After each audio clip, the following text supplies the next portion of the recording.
would like, if I may, to take you on a strange journey. Hello, everyone, and welcome to another edition of Real Estate Realities with the Rebel Broker. My name's Robert Whitelaw, and I am the Rebel Broker. Licensed real estate broker in the state of California, member of the National Association of Realtors. But please, don't hold that against me. Here we are once again, folks. We've reached the end of a week. I hope it's been a good one. I hope you've made good progress on whatever goals you might have set for yourself. I had a few things I absolutely wanted to get done this week.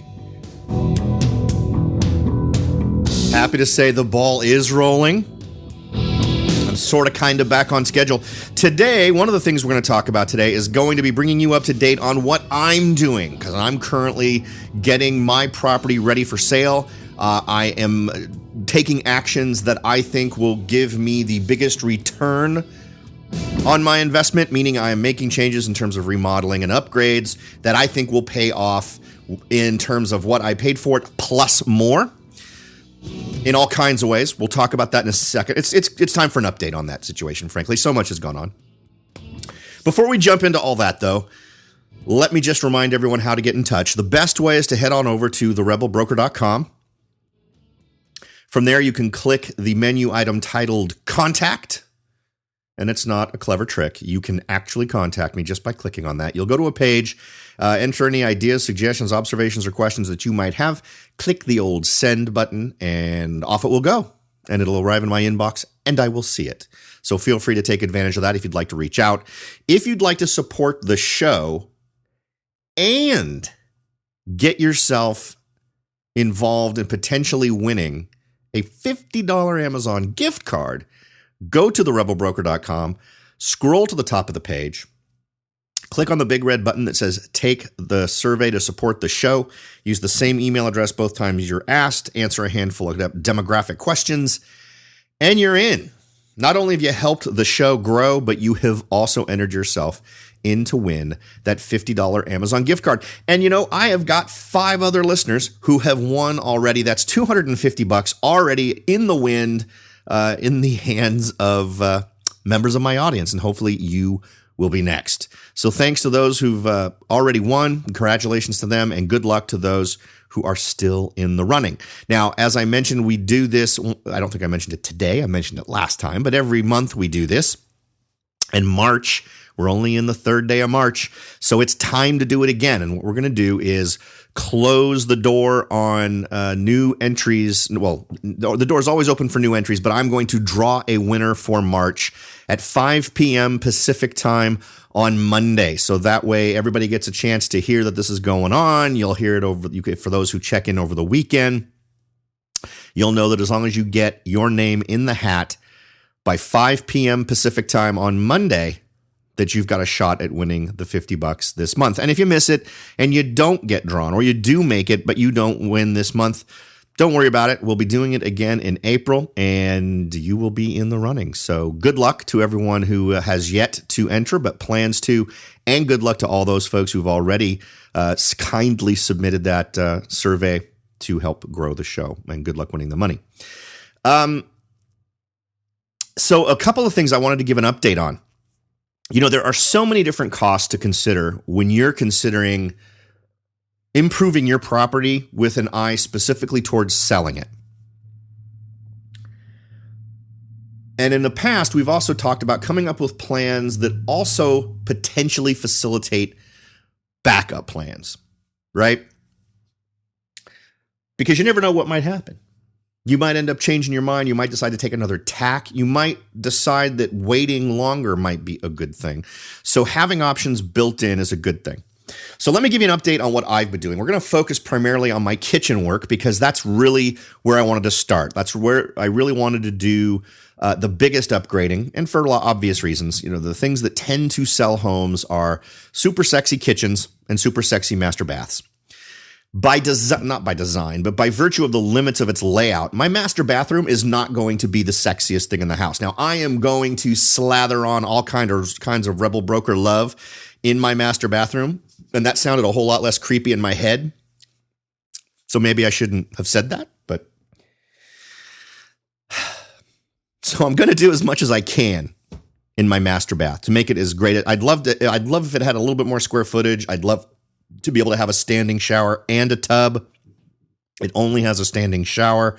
There are just things about it that limit it in terms of checking all the boxes and what makes the most desirable master bath. And there are solutions to that problem, but they involve way too much expense. The amount of expense I'd have to go to solve it wouldn't pay off. But today we're going to focus on the kitchen. So I've been doing my due diligence on the kitchen. I've wanted to explore all of my options, and I have now talked with an awful lot of folks, and I think I've gleaned some information from this experience that you should absolutely keep in mind. Now, originally, as I shared here on the show, my plan was to gut the kitchen. I was going to rip everything out and really just redo it. New countertops, new cabinets, new flooring, the works, right? And I started that process, and I got folks to come in and bid on cabinets. I got folks to come in and bid on countertops. I was getting bids from everybody. And my general rule is I want three different bids for each job, just so I can do some comparison. And if none of them sound good to me or something makes me feel a little bit weird in the back of my head about it, I might get a fourth, right? Didn't have to do that this time. I was getting recommendations from friends, from contractors I've worked with over the course of doing real estate. So I was getting some good stuff. And not horrible stuff. I mean, things that were absolutely within my price range, that I thought would be a payoff, that would look super sexy, that would give me the things that I had on my checklist of things that I know buyers tend to notice, or agents on behalf of buyers will tend to notice. So what are some of those things? Soft close cabinets, soft close drawers, dovetail joinery, pull out shelves in the lower cabinets, that kind of stuff, right? So it's just easier to get at things. A lot of convenience items that just make it a little bit more attractive, something that leaves a little bit more of an impression. Of course, lighter colors, white is still the thing, which actually works to your advantage, frankly. And going through all of this, I started thinking, I'm going to have to get a permit for this work. So I just started looking into it and discovered the sort of hairball that can lead to. Meaning, if you do something that's going to cause a permit to be issued, and an inspector for getting that permit done comes and looks at your situation, it could really play havoc with your home if your home does not measure up to current code standards. And I found that there were several things. First of all, a permit's going to cost you extra money. So there's an expense you need to know about. You need to figure it out. You need to contact the local folks and find out what a permit's going to cost. But then there's the fact that they don't have to limit what they're inspecting just to the work you're doing. And if the distance from the island to a counter isn't going to be what falls under permitting, well, you can't do that. You can't go with the same layout as before if it doesn't fall up to current standards, if you're replacing the cabinets. So I did a lot of back and forth on this. There's always other options. Never throw up your hands and say, oh, well, I'll have to just eat the cost, because the bottom line is it can really affect the functionality of the space you're dealing with. There were other things that I weren't sure one way or the other what the verdict might be. But in talking with other people, I also discovered that the inspectors in my area are particularly tough. And an inspector came in to just inspect the kitchen cabinets for someone I knew. And this inspector called out all kinds of things that weren't even part of the kitchen, in terms of stuff that they'd have to address before they'd get a permit for the kitchen. And these were things that weren't even in the kitchen. These were things that did not fall within permit. One was relating to a fireplace that was in that area. There were several things relating to things being too close to the house in the backyard. There was a lot of stuff. So it's absolutely a can of worms that in the time frame I'm talking about and the amount of money I want to spend to do this work are not things I want to have to wrestle with. So I started to fall back on the idea of refacing my cabinets. So I had everyone render an opinion on the current state of the boxes of my counters or of my cabinets, and the consensus was they're good. They're oak.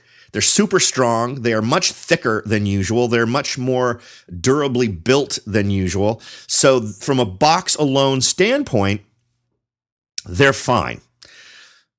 Why would I do that instead? Because if you do refacing, you do not have to get a permit because you're not structurally changing. You're not replacing anything. You're simply putting a new veneer or face on all of it. So what you end up doing is gutting it. You take all the doors off, all the drawers come out and get tossed. You're getting all new drawers. They're going to have the soft close, full pull out thing. They're in each lower cabinet. We're going to get the pull out shelves. We're going to get all the wonderful stuff that folks want in a modern kitchen, simply adapted to the existing boxes. And the amount of adapting they can do is pretty amazing. So it's going to end up with all new fronts, all new doors, all new drawers, and everything will have those full extension supports for the drawers. Everything, it'll be great. It'll be all the stuff I want. Everything it'll be dovetail joinery. It'll be fine work. You're not going to save a ton of money doing this instead of new cabinets, which is kind of surprising. I think the grand total for my job, if I were to buy brand new cabinets and have them dropped on my driveway, those would cost about $3,000 to $4,000 less than getting the refacing completely done.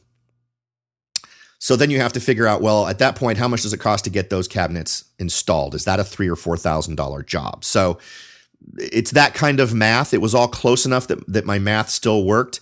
And I end up with this great resurfaced, refaced cabinetry that looks outstanding. I've seen this work done before. I've actually had clients who've done it in the past. Looks amazing. And there's materials you can use that are fantastic in terms of being able to keep them clean. And I went with what is going to appear like a painted surface, but it's actually a surface that's not painted. It's actually all the way through. It's the same color. So very scratch resistant, very damage resistant, very durable, very cleanable, but also still has that nice heft feeling of real wood, of a real solid construction.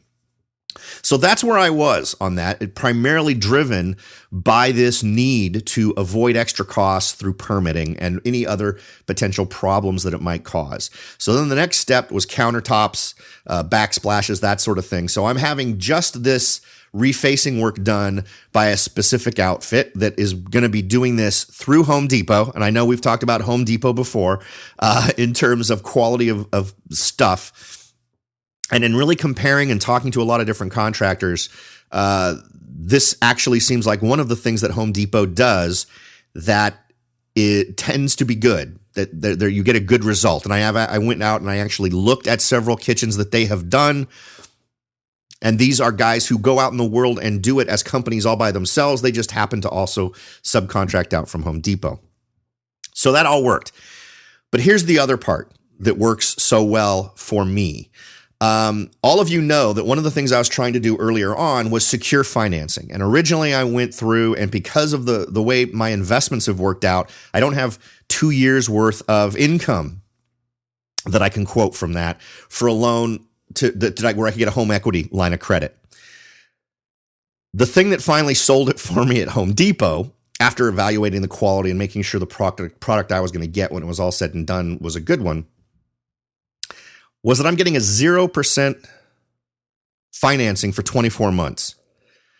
0% financing, free money. Nothing is more satisfying than being able to get work like this done for free money. So all I'll have to do is make a minimum payment per month once the charges start. But since this is a project that's intended to only be something I have to pay for till escrow closes and then I pay the loan off, it works out exceptionally well. So we've killed two birds with one stone with this particular move. We're going to end up with a fan-freaking-tastic kitchen that is going to dazzle. I have selected some great new pendant lights, sort of those industrial silver spotlight-looking lights, which I'm kind of a fan of. But they'll go super great with this new lighter environment. Right now, it's super dark oak, which was super popular in the 70s. No longer. It's going to be light. It's going to be bright. It's going to look fantastic. And I'm going to be able to do it all at zero interest on the money that's getting spent. So yay, right? Fantastic. That means that the deal I worked out with a family member who offered up my money, that means I can borrow less from that person and not have to pay interest on that amount that I'm now not borrowing from them. It does mean I'll have to service that loan for probably a couple of months. No big deal. I'm totally fine with that. I think that is cool.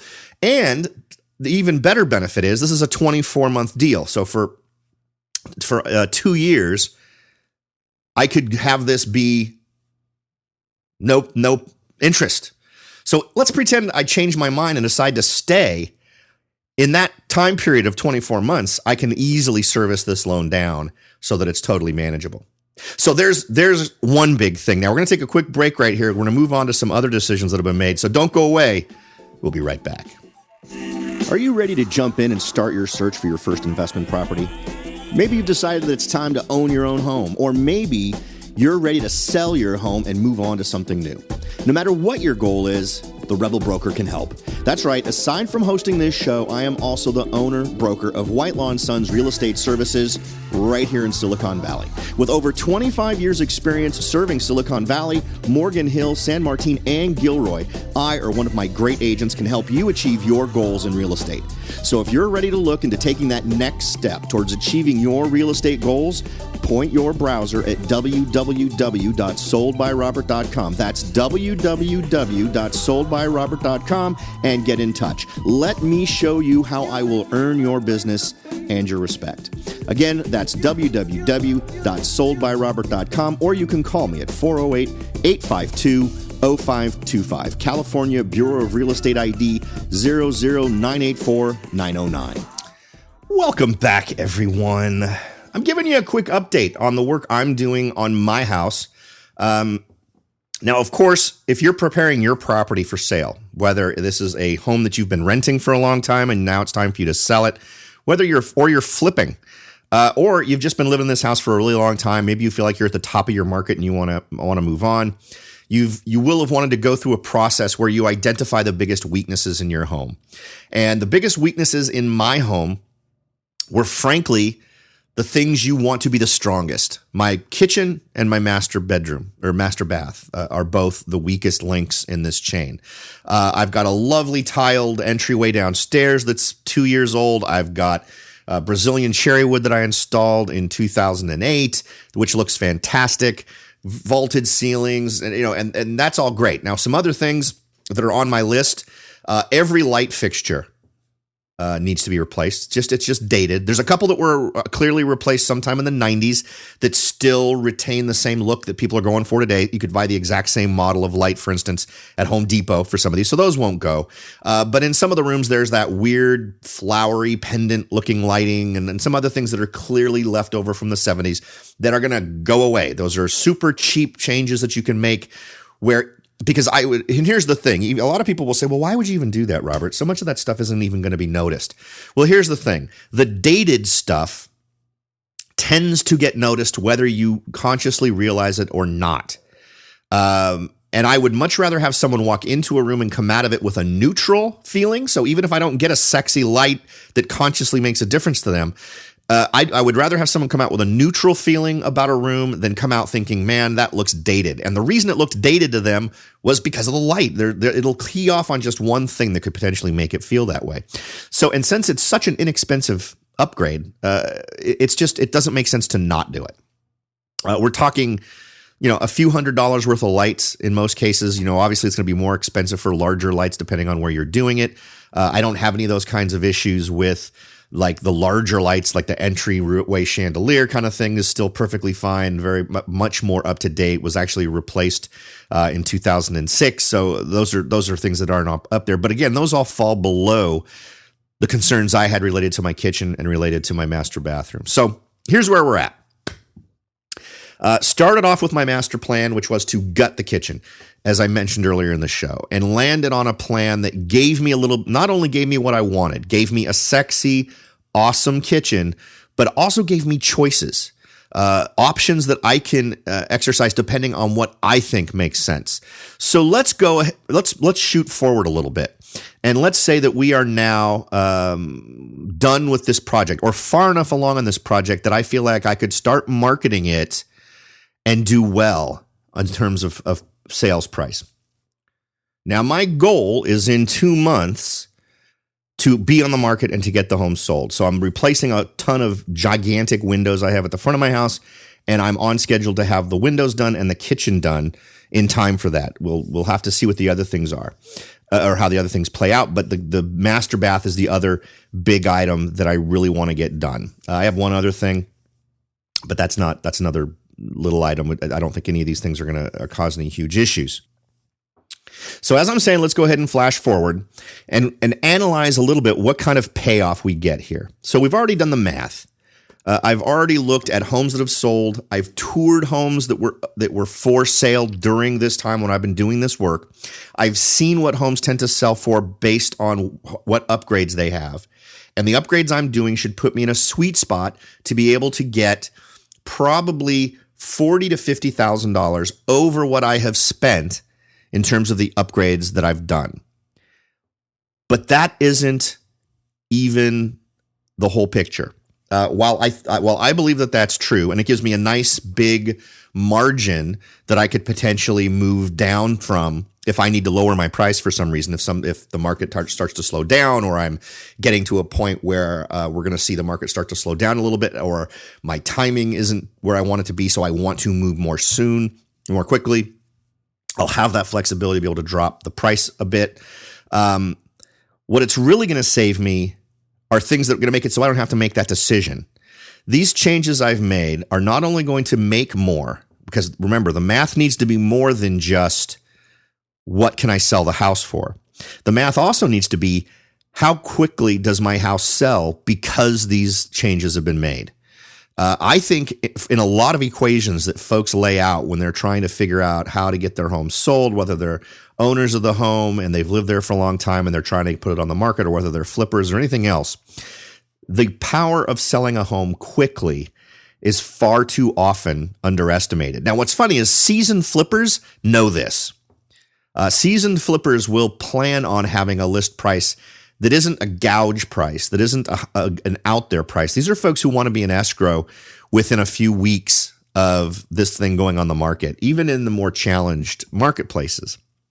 It's funny, when I used to watch those shows about folks doing flipping, for some of them that seem to be a little bit more reality based rather than sort of pre-scripted like so many of them are, there were ones where they couldn't really tell you what happened with the property or show you video of it because it happened after production, but they'd at the end of the show include a quick text snippet of what happened.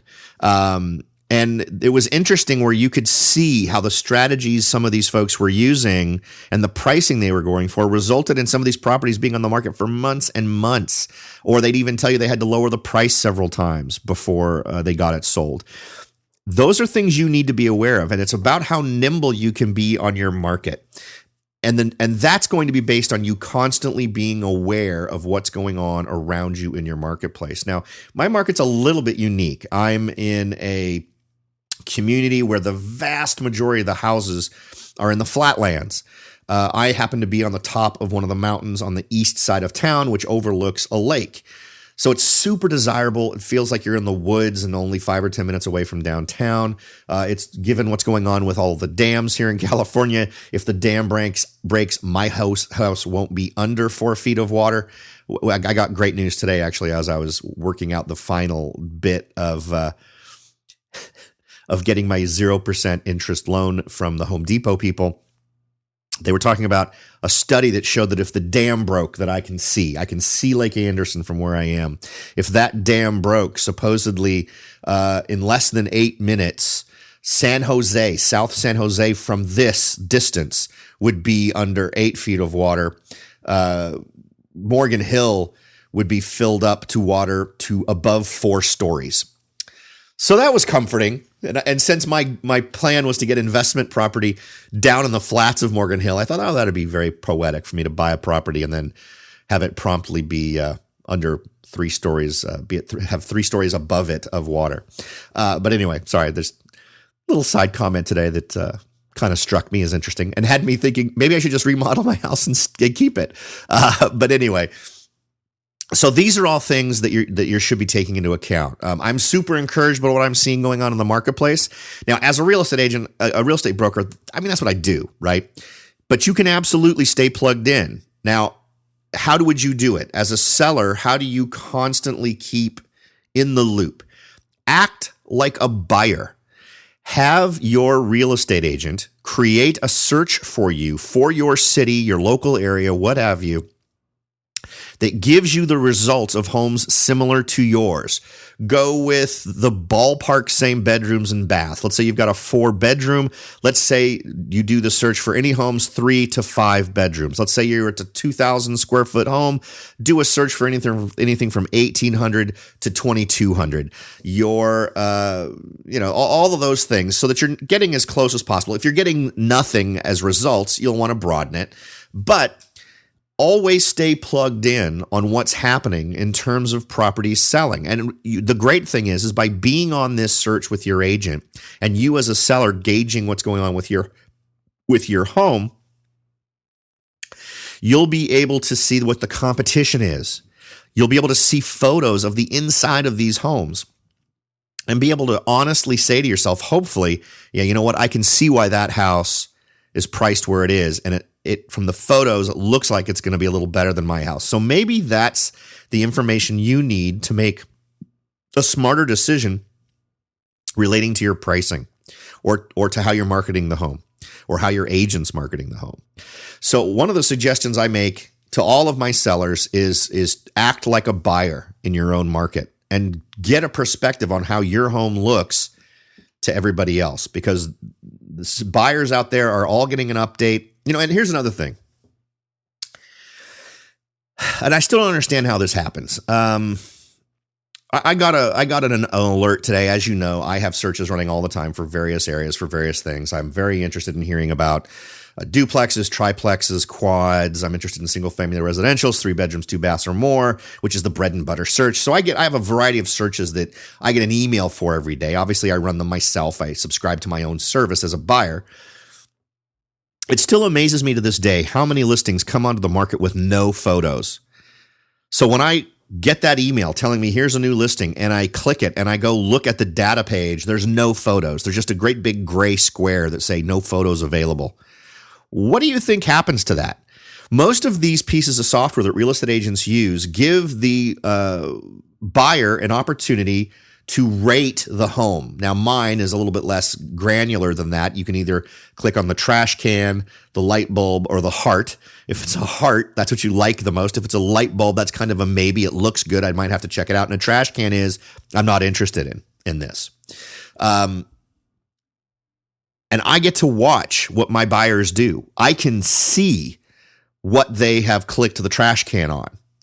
And I'll tell you what, a majority of them click the trash can of the home without a photo unless they know the neighborhood and know what they tend to get in that area. If it's an area they haven't really looked before, their first instinct is just to deal with it in terms of classifying it as a trash can. Please, if you're a seller, if you're a flipper, anyone who's working with an agent to list your properties, the day that it goes on the MLS, the day that's going to get released, please make sure there's a photo in there. If there isn't a photo in there, that is the first impression. That is what you get. And some folks are going to, as soon as that agent clicks submit after they put their listing into the MLS, there will be people who within 5 minutes get that listing sent to their inbox. I have buyers who aren't subscribing just as a once a day thing. Right now, once a day means whatever listings happened by the time of the day you set it to send the search, whatever has gone on by that time, it'll send them all in one email. I have folks who are getting them as they are listed. Stupidest thing I've ever seen, and it happens way too often. And the scariest part is, Some of the agents I see doing this are what you would call your quote unquote top producing agents. So please don't let that happen. You are shooting yourself in the foot. So just make sure that stuff's happening as it should. It's a core competency of a real estate agent. It's the simplest part of the freaking job.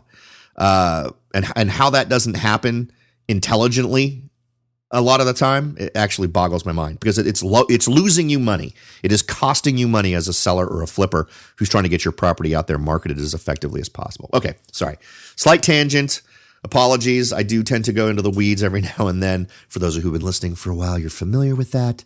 But in any event, I'm just glad I was able to give you all an update on what's going on with me. So here's the other thing. Another tidbit, if you are going through the Home Depot potential credit 0% financing thing, because again, 0% financing for anything is awesome. I've bought cars because they'd give me 0% financing on it. Here's a tip. Number 1, don't do it online. Number 2, do it in person in a Home Depot store. Walk through the process with a human being. When it is over, the odds are the amount they're going to approve you for is going to be like $8,000, $10,000, something in that ballpark. Don't settle for that. Have them call the people who work the magic.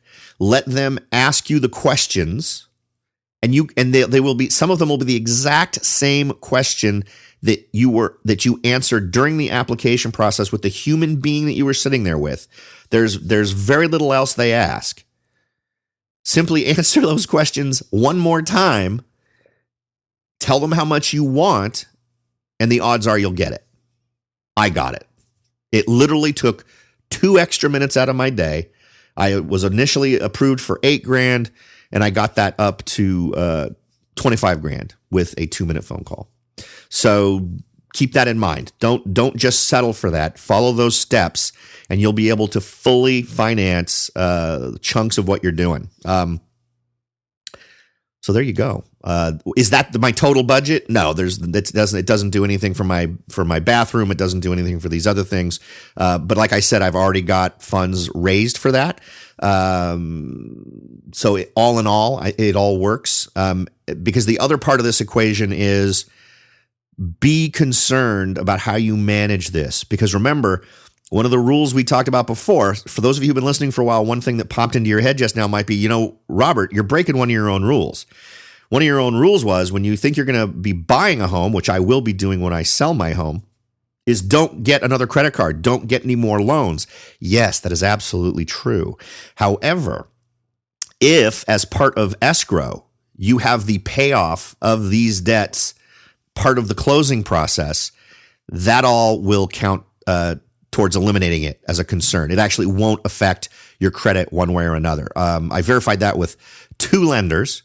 One, the one I'm actually working with, and one who's my backup in case something goes loopy. And both of them said, yeah, absolutely. As long as you, through the escrow process, demonstrate that when you sold it, you paid all of that off, then when you go to buy, they said that we can even do it the same day. You could have closing on the same day. And as long as that data gets to the escrow company, we can record and everything will be fine. Of course, I don't believe that. Whenever someone tells me it's the same day, I'm always going to assume they're lying to me. So I've already scheduled in at least 4 days between the close of my house and the close of me purchasing a new house. So let me suggest you always do that. Assume that when someone tells you something that sounds a little bit too efficient to be true, always assume it's wrong and come up with a backup plan that you're going to be exercising. So anyway. All right, folks. I hope you have a fantastic weekend planned. I have a exciting and maybe a little bit challenging appointment this weekend for a potential property I'm going to be looking to sell. I think it could be fun. I really like the owner of this property, and I always love working with people who are fun to work with. So we'll see how that goes off, and if there's any lessons obviously to learn from that, I will absolutely share them right here on the show. And as always, it is my deepest hope that you have taken away more value from what we've talked about in today's show than you've invested in time to listen to the show? Only you can answer that question. I've had a couple of you reach out and say, yes, more value taken than given in terms of what you got. So I hope that's true today. Thanks again for listening, everybody. Have a great weekend, and I'll talk to you all on Monday.